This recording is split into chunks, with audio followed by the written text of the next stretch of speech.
ácrata se puede estar, pero no ser, ¿no? Es decir, que yo creo que es una situación eventual, es decir, el ser, la continuidad de uno mismo está un poco reñida, ¿no?, con esa imagen rompedora de vez en cuando más creadores o menos conformistas, y luego pues vuelves a pasar por unas fases, digamos, más rutinarias o más acomodadas a la situación. Y a mí me gusta que de vez en cuando pensar que tengo así accesos ácratas, aunque luego se me pase.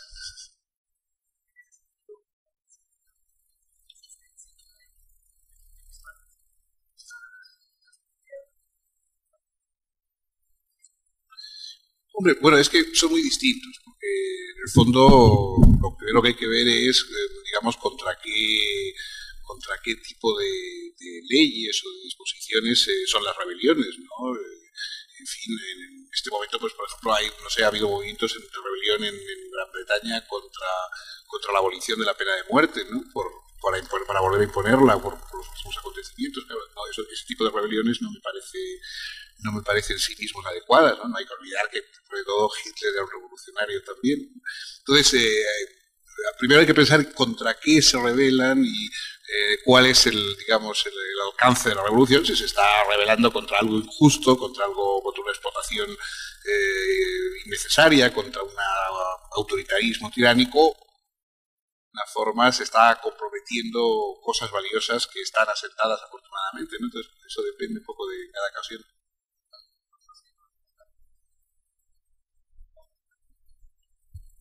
Yo le quisiera preguntar por la convivencia en su disciplina intelectual entre el ejercicio del humorismo y la irreverencia en combinación con el papel de profesor internacional de filosofía que le ha otorgado el mundo.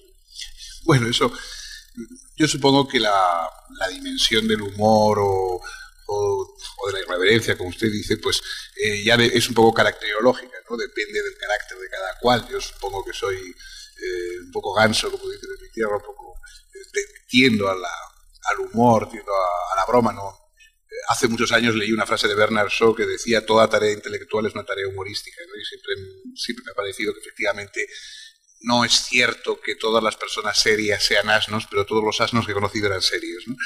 Entonces yo tiendo, digamos, al más bien al humor, pero bueno, es caracterológico. O sea, hay profesores de filosofía muchísimo más importantes que yo que no tienen digamos, este capricho, esta facilidad para la broma, ¿no? O sea, depende, eso ya es una cuestión biográfica casi más que intelectual.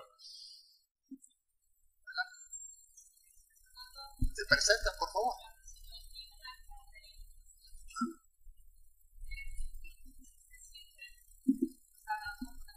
La risa, pero gracias. Pero en sus primeros libros esa risa era un tanto fúnebre y sin alegría, creo yo, mientras que a partir de los 80 pues esa risa se vuelve más lúdica, más placentera. ¿A qué se debe este cambio esencial? Me voy haciendo más joven. Si me permite, ¿qué motivos lo llevan a abandonar la temática nihilista para enfocarse primordialmente al ámbito de la ética? Bueno, el nihilismo no tiene sentido más que dentro del pensamiento ético, ¿no? Es decir, los planteamientos nihilistas, antinihilistas, deberíamos decir, de Nietzsche, se inscriben en la fundamentación de su transvaloración de los valores, es decir, de su teoría ética. Y yo, que en mi juventud, algo fúnebre, como usted dice, pues fui muy nietzscheano, ahí es donde de alguna manera empecé a plantearme los temas del nihilismo, pero dentro siempre de un contexto ético, no un contexto moralizante, pero sí de un contexto ético. Yo he procurado mantenerme dentro de la reflexión ética y no de la moralina o de la predicación. Les damos un poquito a todos y luego volvemos otra vez. Ahorita acabo de ver bien. Sí. Mario Palacios, de la agencia Notimex. Carlos Fuentes, de inaugurar este certamen, mencionaba que pues ese siglo se ha perdido mucho el humanismo, el materialismo dominó el siglo XX. ¿Qué depara para el siglo XXI a la humanidad? Y desde el punto de vista pues del papel del intelectual, cómo contribuir a fortalecer los valores humanos del próximo siglo. Bueno, yo reconozco que mi capacidad futurológica es muy reducida, o sea, no tengo bola de cristal y no sabría utilizarla, de modo que no me atrevo a... Yo veo las cosas a más corto plazo, ¿no? Una vez le preguntaron a Albert Camus, le dijeron, ¿no? Usted que tanto deplora los males que ocurren en este mundo, las guerras, el dolor de los niños, ¿qué hace usted para remediar todos esos males? Y dijo Camus, por lo pronto procuro no aumentarlos. Bueno, yo creo que los intelectuales, para empezar, deberíamos colaborar a no aumentar los males que ya existen en el mundo. Es decir, no aumentar la confusión, no aumentar la ignorancia por una pretendida brillantez, no aumentar los enfrentamientos, no aumentar los daños que existen. Si luego encima se le ocurre a uno alguna solución, sería estupendo, ¿no? Pero como no siempre se le ocurren a uno soluciones, pues yo de momento estoy intentando no aumentar y por mi parte que no haya más males de los que ya existen. Y eso me parece que es una postura humanista también. El humanismo, más que redimir, lo que pretendía era perpetuar una tradición de reconocimiento de los seres humanos unos por otros, y eso es lo que me parece importante conservar. Luis Aguilar, del Diario de Monterrey.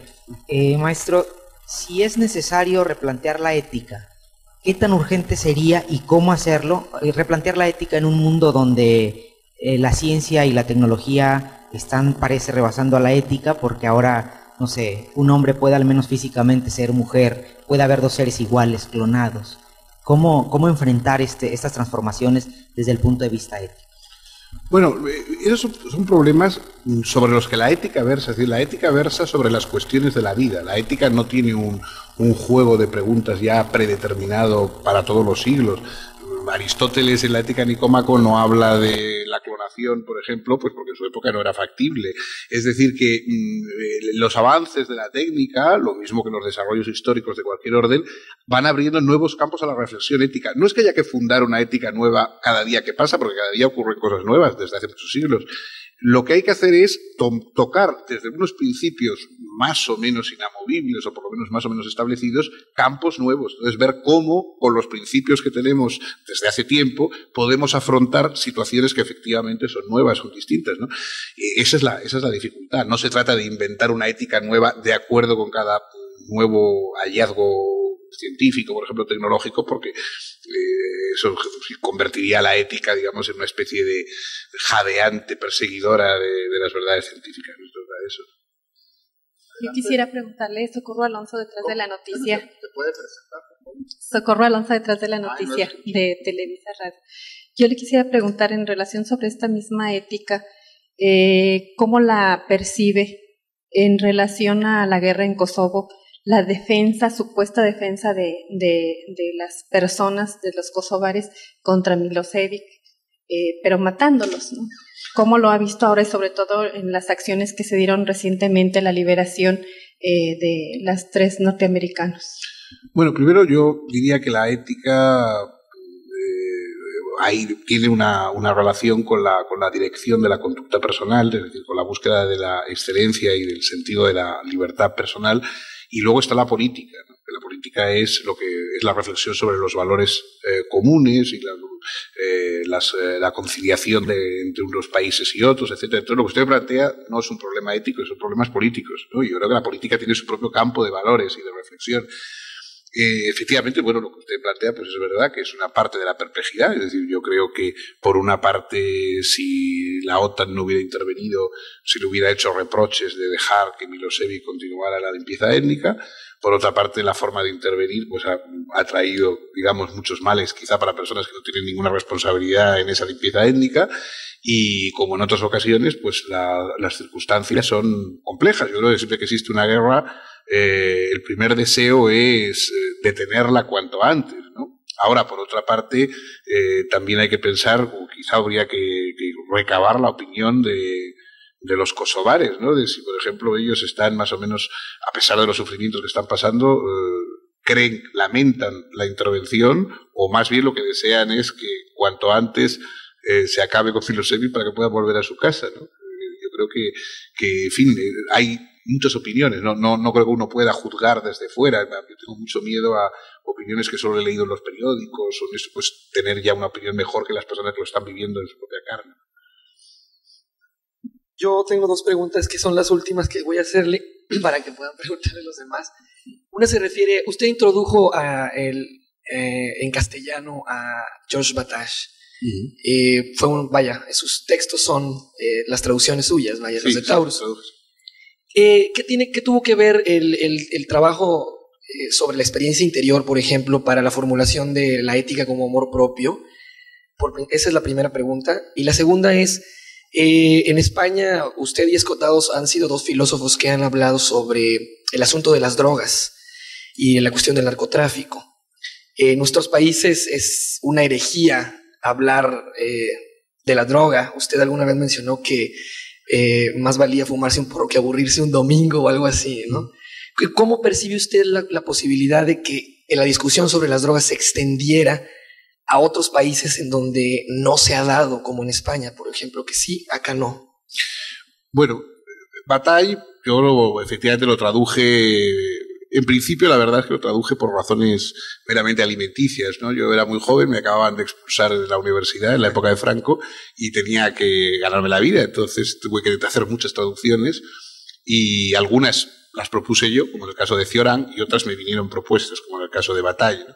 Es verdad que de todas maneras yo empecé por traducir sobre Nietzsche, la experiencia interior, y eso me interesó, y de alguna forma la lectura de Bataille, la lectura de Nietzsche como voluntad de suerte, como búsqueda de una soberanía personal que no estuviera basada en instituciones políticas, etcétera, yo creo que está ahí. No sé ya tanto como en la ética como amor propio, que ya es bastante más tardía, pero sí probablemente en la tarea del héroe, etcétera, sí creo yo que hay bastante todavía de batallano, digamos, más o menos con Mica Salis, pero hay bastante batallano. Bueno, respecto al tema de la droga, pues, en fin, naturalmente en México es difícil, o como en otros países, plantearlo, simplemente por la proximidad con Estados Unidos, ¿no? La cruzada contra la droga es un invento de los Estados Unidos que no ha traído más que males. El narcotráfico, la adulteración de la droga, la crisis de muchos países latinoamericanos ha venido por esa especie de irracional deseo de perseguir unas sustancias como si fueran algo así como brujas o demonios, ¿no? Desde el primer día que empezó la cruzada contra la droga no ha parado de aumentar el consumo de drogas y de aumentar el número de delitos ligados a las drogas que no existían antes de que se empezara la persecución, que no se empezó por motivos higiénicos ni por motivos médicos, sino por motivos de moralina, impulsados por algunas asociaciones, como esta prestigiosa asociación de los amigos del rifle que dirige Charlton Heston, por ejemplo, que tiene tantos otros efectos beneficiosos sobre la vida americana. Entonces, bueno, desgraciadamente las cosas han alcanzado ahora un punto en que es difícil el planteamiento racional, puesto que hay muchos intereses. Hay intereses, por supuesto, de los narcotraficantes, que naturalmente quieren que continúe el negocio y que verían en la despenalización de la droga pues una quiebra de sus finanzas muy lamentable. Y luego, pues, de todas las instituciones que viven de perseguir a la droga, remediar los males de los drogadictos, etcétera, que también da dinero a mucha gente, ¿no? Entonces, en medio de ese proceso, pues el mantener, digamos, posturas racionales es complicado. Yo creo que de todas maneras cada vez más empiezan en los países a oírse voces que, en fin, que defienden por lo menos el que hay que plantear estas cosas y que hay que hablarlas, ¿no? Cada vez es más corriente y con el tiempo y un poco de insistencia lo será más. Lo ha sido en Europa y lo creo que es en América también. Manuel Vicens, que gana apenas hace poco el premio Alfaguara, está convencido de que la literatura no sirve para nada. Uno lee sus textos recientes, maestro, y se le ocurre más o menos lo mismo, que esta idea de los estructuralistas y de los marxistas de los 70s, de que la filosofía era una disciplina de intervención, ha caído un poco en desuso, y la convicción de que es una disciplina esencialmente literaria y particularmente inútil, se demuestra más o menos cierta. Yo quisiera que nos dijera si la literatura y la filosofía no sirven para nada, ¿qué hacemos todos nosotros alrededor de usted?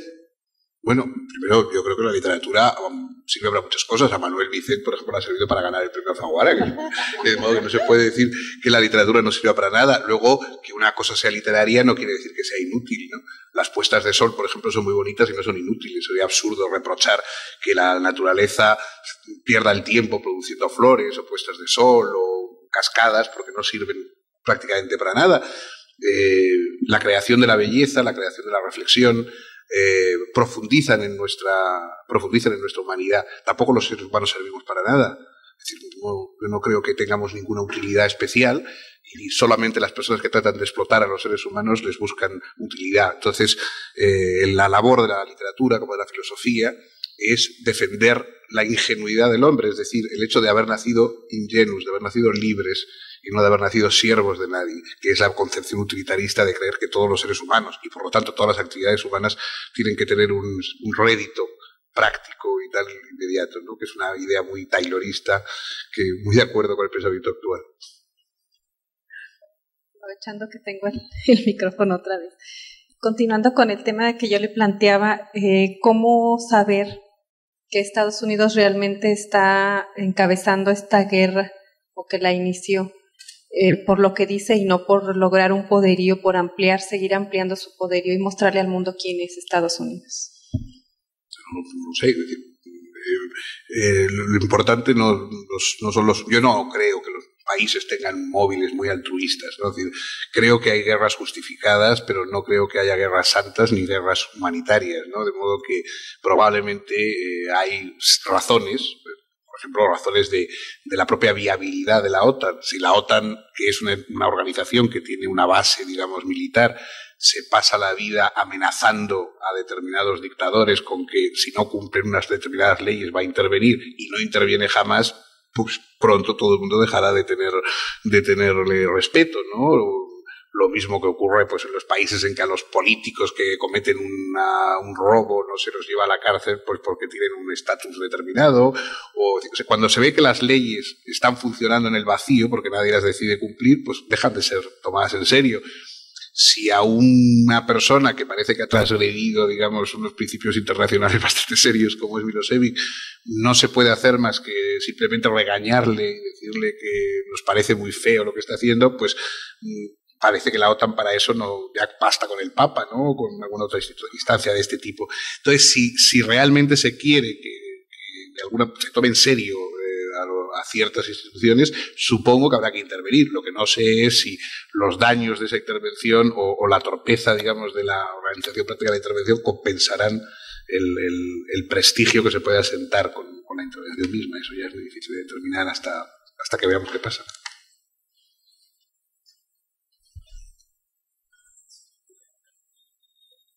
¿Por qué no? Me presento. José Antonio Salinas de La Tempestad. Yo quisiera hacer una pregunta sobre, habla en aproximaciones éticas a la tauromaquia y hace un análisis de los derechos y termina diciendo que pues, los animales no tienen derechos porque la palabra derechos implica al ser humano solamente y parece como que justificar a la tauromaquia y en otra parte de su libro dice que aborrece la crueldad. ¿No habría una contradicción en ese punto? No, yo primero digo que los animales no tienen derechos porque tienen deberes. Es decir, que tener derechos, ser sujeto de derechos, quiere decir que uno puede tener deberes, ¿no?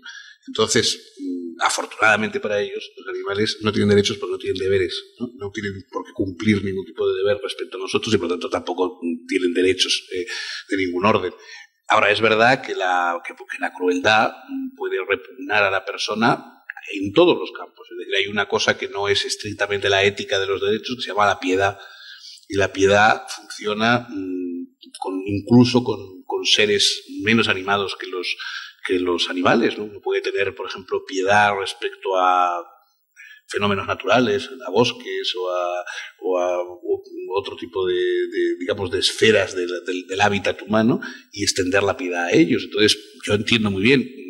Pienso que se puede discutir, creo que sería injusto decir que el único centro de la fiesta de la tauromaquia sea la crueldad, pero entiendo muy bien a las personas que les repugna o que les parece que su sensibilidad retrocede ante ello, lo mismo que me parece bien que haya personas que no coman foie gras porque realmente eso es un tratamiento que a las pobres ocas pues no les debe hacer ninguna gracia, ¿no? Entonces, en fin, que entiendo que haya personas que... Lo que quizá entiendo menos es que sería que de alguna forma eso es una cuestión de derechos y deberes, como las cuestiones de derechos y deberes que tratan los seres humanos. Me parece que son campos diferentes.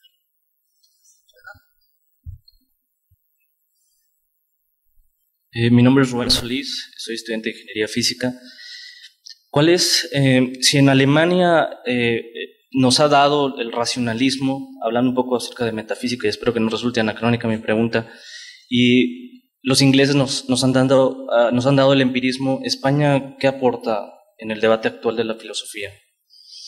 Bueno, yo creo que podríamos, para hablar pedantemente, podríamos decir que la doctrina de Ortega, el racio-vitalismo, ¿no? Es decir, o sea, la razón vital, la idea de una razón vital, puesta en el tema de nuestro tiempo y en otras obras de Ortega, y la imagen existencial de la agonía del sujeto, que es un tema kierkegaardiano que bastante, casi 20 años antes de Heidegger, etcétera, plantea Unamuno, pues son quizá las dos cosas más destacadas que puede haber en este siglo, si es que, digamos, nos interesa crear ese ranking, ¿no? Yo creo que más o menos la filosofía siempre es un diálogo permanente entre unos y otros, no creo que haya, digamos, o no me gusta pensar que haya escuelas meramente nacionales, ¿no? Pero es verdad que es una interrelación entre unos pensadores y otros. Entonces, tanto Ortega como Unamuno parece que al menos aportaron cosas que han tenido relevancia en el desarrollo sobre todo anterior a la guerra, a la Segunda Guerra Mundial. Y incluso a mí, por ejemplo, la relación entre filosofía y poesía de María Zambrano, que desarrolló en buena parte, como se sabe, aquí en México, en Morelia y en otros lugares, pues a mí me parece que es también una aportación, por lo menos para mí interesante, ¿no?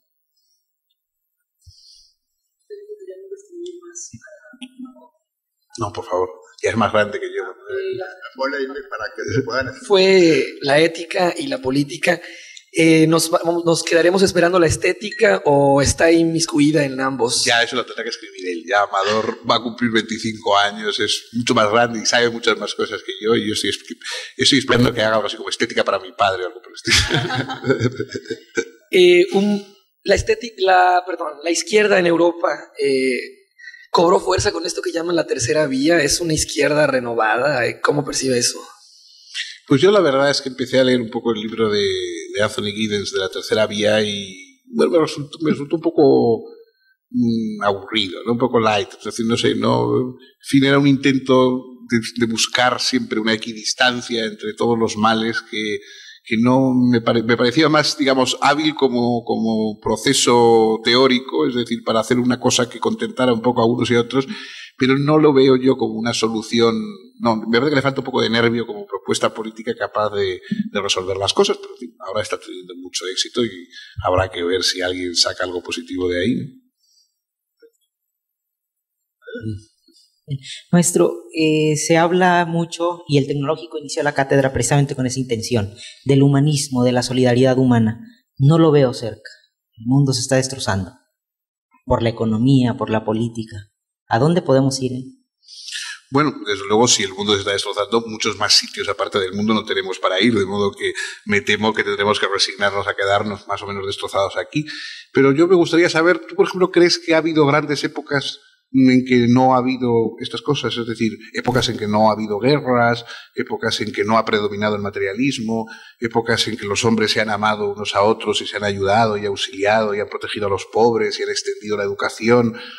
Hombre, yo creo que todavía comparado con, por ejemplo, las fechas del nacimiento del humanismo, con el siglo XV, con el siglo XVI, nuestro mundo es un mundo admirable de protección de los derechos de las mujeres, de las minorías, etcétera, etcétera, comparado con lo que era entonces.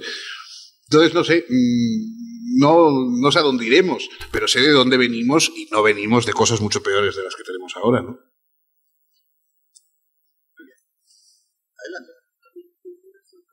El libro de Lipovetsky que plantea una ética, un neoindividualismo responsable. El brújula del deber. Sí. Bueno, a mí me parece que hay cosas interesantes, ¿no? Ahí hay una idea importante que cuando dice que una ética de los derechos humanos, laica y racional, es como el código genético de nuestras democracias. democracias, ¿no? Que forma parte del código genético de nuestras democracias. Yo creo que eso es una idea interesante, y también la idea de que hay una cierta estetización de la ética. Es decir, que más que la imagen del deber, con todos sus agobios y con esa especie de trascendencia punitiva, ¿no?, que hay siempre detrás de la imagen del deber, porque claro, cuando debes hacer esto, pues la pregunta siempre vuelve a Wittgenstein: ¿y qué pasará si no lo hago? O sea, que el deber siempre tiene una especie de fondo punitivo, parece que tiene un fondo punitivo. En cambio, cuando lo que se trata es de crear algo así como un arte de ser libre, un arte de ser persona pues solidaria o humana, etcétera, esa estetización relativa a la ética puede tener sus aspectos positivos, puede tener también una frivolización, quedar la ética simplemente en posturas, ¿no? Pues fenómenos como el de Diana de Gales o cosas por el estilo, pues probablemente indican que hay una cierta frivolización del modelo o de los ideales éticos colectivos, ¿no? Pero yo creo que tiene sus partes. Yo creo que Lipovetsky marca bastante las cosas positivas y negativas, a pesar de que él es más bien pro, ¿no? Pero también marca los peligros que hay en ese planteamiento, ¿no? Señor, ¿cómo ve en el tema que usted aborda de la ética, cómo ve la ética en México? Tenemos aquí una frase que dice: el que no tranza no avanza. No, la ética es una cuestión meramente personal. Es decir, yo no puedo ver la ética de México como no puedo ver la ética de ninguno de ustedes. Es decir, la ética es algo profundamente personal. Es como si me preguntas: ¿cómo está la digestión en México? Pues no sé, habrá personas que digieran muy bien, personas que digieran peor, personas que tengan problemas dispépticos. Es decir, es que no existe una digestión colectiva en un país, lo mismo que no existe una ética colectiva, salvo por esas generalizaciones que a veces pues incurren los medios de comunicación, ¿no? Decir: el país tiene poca ética. Los países no tienen nada. Las personas humanas tienen más o menos su propia ética, y los países lo que tienen es instituciones que favorecen el desarrollo de la responsabilidad, el desarrollo de la capacidad de decisión y de intervención de los ciudadanos, la educación de la gente, o no. Eso sí, es decir, que hay países cuyas estructuras refuerzan aquel tipo de situaciones en las cuales las personas crean una conciencia ética más responsable o no, ¿no? Entonces, lo importante no es tanto saber cómo está la ética, sino cómo están las instituciones políticas a partir de las cuales los individuos generan su ética. Maestro, pero en este mundo de burocracias, ¿se vive de la ética? ¿Se puede ejercer la ética plenamente en la vida diaria? Eso cada uno sabrá, ¿no?